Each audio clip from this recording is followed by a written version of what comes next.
Bonjour et bienvenue, aujourd'hui on va s'aventurer un peu au-delà des nombres qu'on utilise tous les jours. On va plonger dans le monde fascinant des nombres complexes. Et non, pas comme un chapitre de maths un peu ennuyeux, mais plutôt comme une expansion, une toute nouvelle dimension de notre façon de comprendre les chiffres. Et tout part de cette question qui a l'air toute simple.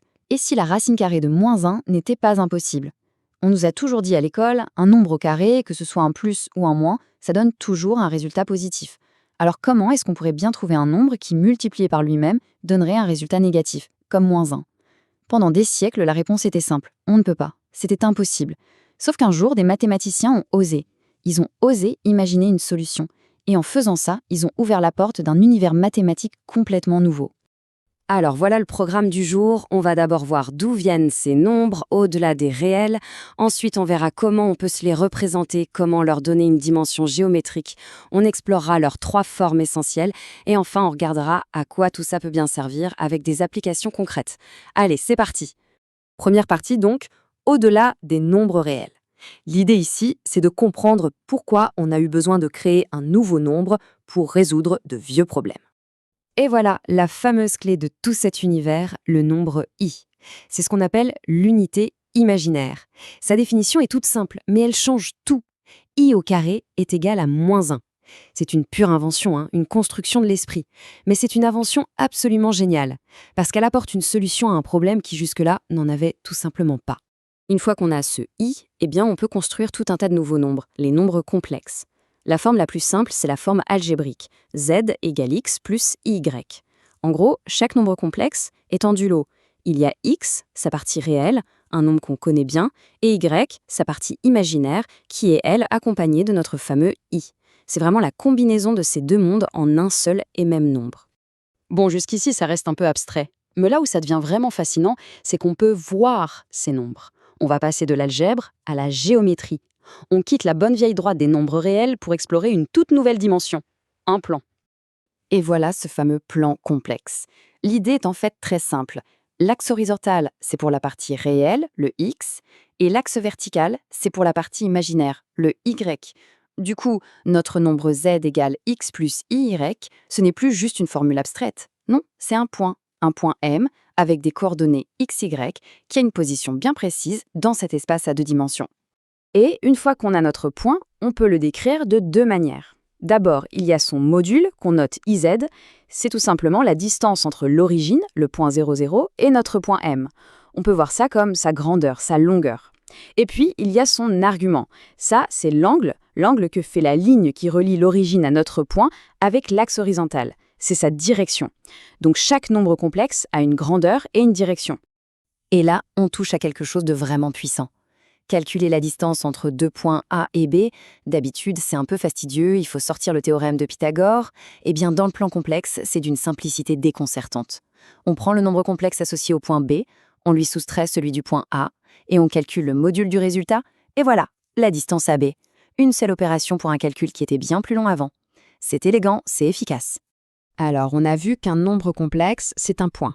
Maintenant, voyons comment on peut l'écrire. Et le truc important à retenir, c'est qu'il n'y a pas une seule bonne façon de faire. Il y a plusieurs langages pour décrire le même nombre et chacun a ses propres avantages. On en a principalement trois. La première, on la connaît déjà, c'est la forme algébrique, z égale x plus y. La deuxième, c'est la forme trigonométrique, qui utilise directement le module r et l'angle θ.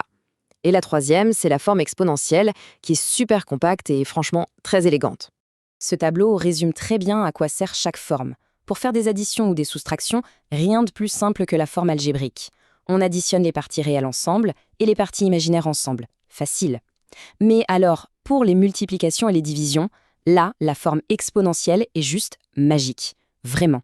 Pour multiplier deux nombres complexes, il suffit de multiplier leurs modules et d'additionner leurs angles. Une multiplication compliquée se transforme en une bête addition. C'est ça qui rend les nombres complexes si incroyablement puissants pour certains calculs.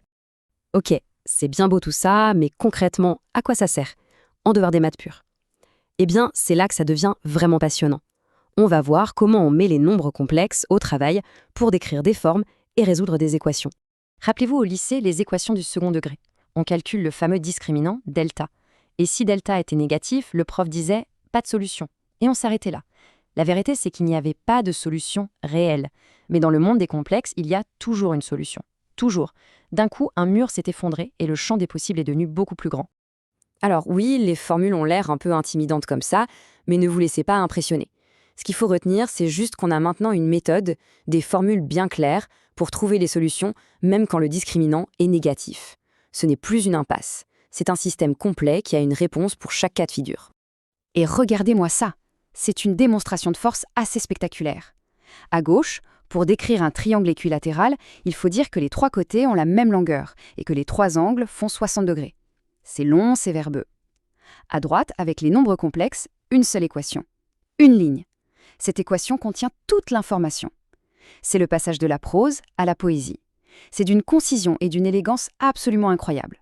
Et ça ne marche pas que pour les triangles, bien sûr. Un parallélogramme, un rectangle, un losange, chaque figure géométrique possède sa propre signature complexe, sa propre équation caractéristique. C'est comme si on avait un dictionnaire capable de traduire n'importe quelle propriété géométrique en une simple équation algébrique. C'est extrêmement puissant. Impossible de parler des nombres complexes sans mentionner cette petite merveille, la formule de Moivre.